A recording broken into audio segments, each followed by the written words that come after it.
میں نے ایک موسیٰ علیہ السلام آپ کا واقعہ پڑھا ہے.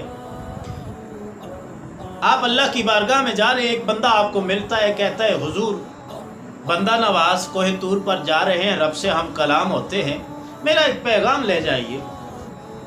آپ نے فرمایا تیرا کیا پیغام ہے؟ کہنے لگا میرے رب سے کہیں کہ میرا رزق ایک بار ہی مجھے دے دے, یہ جو ہر دن کو مجھے دیتا ہے مجھے ایک بار دے دے, جتنا میری زندگی میں رزق ہے سارا ایک بار مجھے مل جائے. تو آپ نے کہا کہ یہ اللہ کے فیصلے ہیں اور اللہ اپنی تقسیم کے مطابق بندے کو عطا کرتا ہے. اے بندہ تو اللہ کے کام میں دخل اندازی کر رہا ہے, یہ تمہارے لیے اچھا نہیں ہوگا. اس نے کہا کہ بس میرا پیغام دیں. اللہ کی بارگاہ میں کلیم ربانی سیدنا موسیٰ علیہ السلام آپ پہنچتے ہیں اور اللہ کی بارگاہ میں عرض کرتے ہیں. اللہ رب العالمین نے اس بندے کی عرض کو قبول فرما لیا اور ایک ہی مرتبہ اسے رزق دے دیا. اب سیدنا موسیٰ علیہ السلام کا چند روز بعد اس بستی سے, اس علاقے سے گزر ہوتا ہے. ذہن کے اندر خیال آتا ہے کہ اس بندے نے اپنے لیے غلط انتخاب کیا تھا, اب تو وہ بھوکا مر گیا ہوگا, ختم ہو گیا. چلو اس کا خبر لیتے ہیں, اس کو پوچھتے ہیں کہ کہاں تک پہنچا. آپ جب وہاں جاتے ہیں تو اس کے گھر کے قریب ایک بہت وسیع لنگر خانہ کھلا ہوا ہے. کھانے پک رہی ہیں, دیگیں چڑھ رہی ہیں, لوگ آئی جا رہے ہیں, کھائی جا رہے ہیں. آپ نے پوچھا بھائی یہ کون خیرات کر رہا ہے؟ تو انہوں نے بتایا کہ یہ بندہ ہے. تو آپ دیکھ کر حیران ہو گئے کہ یہ تو وہی بندہ ہے کہ جس نے اپنا رزق ایک ہی مرتبہ لے لیا تھا. اب موسیٰ علیہ السلام آپ اللہ کی بارگاہ میں جاتے عرض کرتے ہیں یا اللہ تیرے فیصلے تو ہی جانے, تیری ذات اعلیٰ ہے, شان والی ہے, لیکن مجھے تجسس ہے کہ میں نے تو سوچا تھا کہ اس بندے نے اپنا رزق ایک بار لے لیا ہے, ختم ہو جائے گا, یہ تو بھوکا مر جائے گا.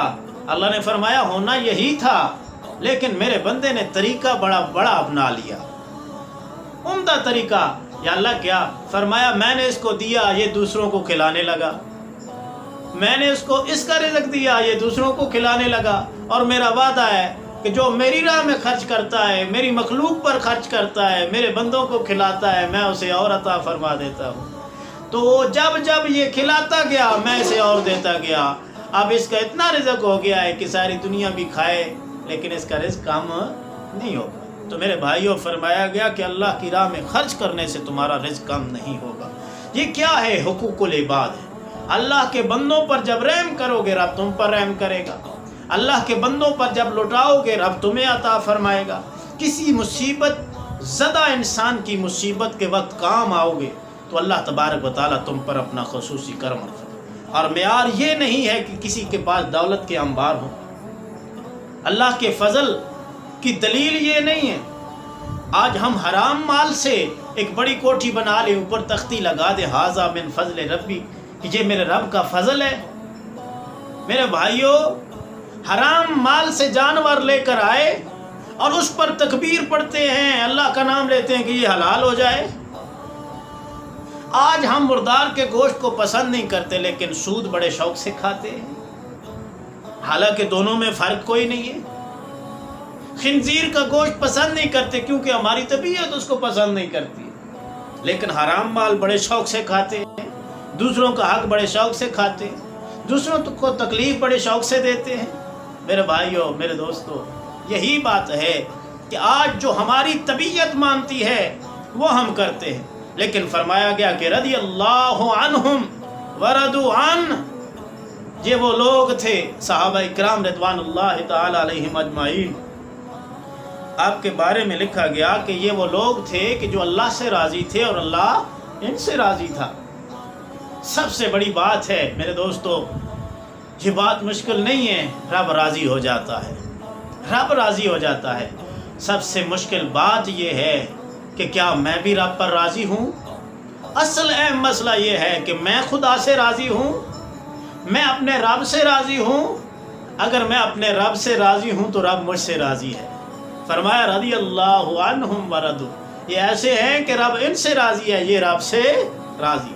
پہلے رب سے ہمیں راضی ہونا ہوگا کہ جو اللہ کی تقسیم ہے اس پر راضی ہو جائے. جب ہم راضی ہوں گے تو رب خود بخود راضی ہو جائے گا. تو میرے دوستوں میں عرض کر رہا تھا کہ رحم طلب کرنے کا اصل طریقہ یہ ہے کہ دوسروں پر رحم کیا جائے، اپنے ساتھ والوں پر، اپنے والدین کے حقوق کو پورا کیا جائے، اپنے بھائیوں کے، اپنی بہنوں کے، اپنے پڑوسیوں کے ساتھ ساتھ جو بھی لوگ ہیں ان کے ساتھ اچھائی کا برتاؤ کریں۔ حضرت ابو ہریرہ رضی اللہ تعالی عنہ آپ نے عرض کی یا رسول اللہ صلی اللہ علیہ وآلہ وسلم مجھے ایسا عمل بتائیے کہ جس سے میں نفع حاصل کروں۔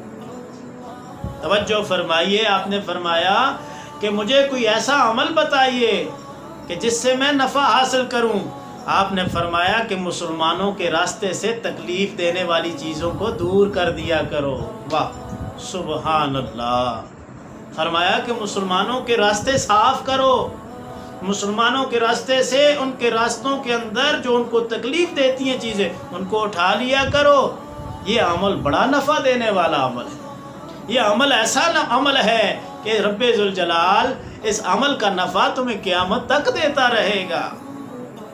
ایک اور حدیث پاک ملاحظہ فرمائیں کہ جو شخص مسلمانوں کے راستے سے ایسی کسی چیز کو دور کر دیتا ہے جو انہیں تکلیف دیتی تھی تو اللہ تبارک و تعالی اس کے بدلے میں اس کے لیے نیکی لکھ دیتا ہے، اور جس کے لیے اللہ تعالیٰ نیکی لکھ دیتا ہے اس کے لیے جنت کو واجب کر دیتا ہے۔